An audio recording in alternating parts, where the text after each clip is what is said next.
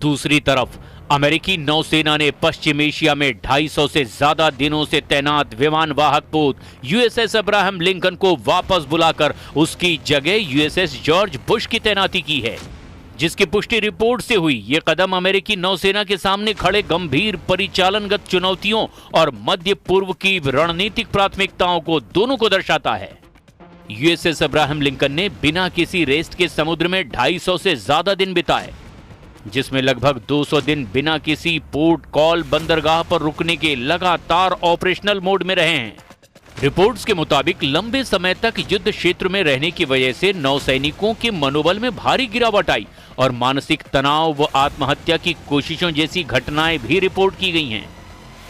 अमेरिकी सीनेटरों और रक्षा मीडिया की रिपोर्ट के मुताबिक पोत पर भोजन की कमी, पीने के पानी की खराबी, प्लम्बिंग की विफलता और डाक के साथ दूसरे पार्सल न पहुंचने जैसी अव्यवस्थाएं भी पैदा हो गई थी। नौसेना के बेड़े का लगातार इस्तेमाल होने से जहाजों की समय पर ओवरहॉलिंग और तकनीकी मरम्मत नहीं हो पा रही थी, जिससे अमेरिकी नौसेना की ओवर स्ट्रेचिंग उजागर हुई। पेंटागन का मुख्य उद्देश्य पश्चिम एशिया और हॉर्मुज के आसपास अपनी सैन्य धाक और ईरान पर दबाव बनाए रखना है। ऐसी स्थिति में अगर ईरान अमेरिका पर और दबाव बनाता है तो स्थिति और ज्यादा खतरनाक हो जाएगी। लेकिन इस वक्त जमीनी हकीकत यह है कि अमेरिका के द्वारा हॉर्मुज पर सीधा नियंत्रण का दावा और ईरान के परमाणु प्रतिष्ठानों पर हमले ने पूरे मध्य पूर्व को एक अनिश्चित दौर में धकेल दिया है। तेहरान ने इस घेराबंदी को अवैध करार दिया है, जबकि अमेरिकी इकोनॉमिक D-Day के जरिए ईरान पर लगातार वित्तीय और कूटनीतिक शिकंजा कसा जा रहा है, लेकिन ईरान के तेवर साबित कर रहे हैं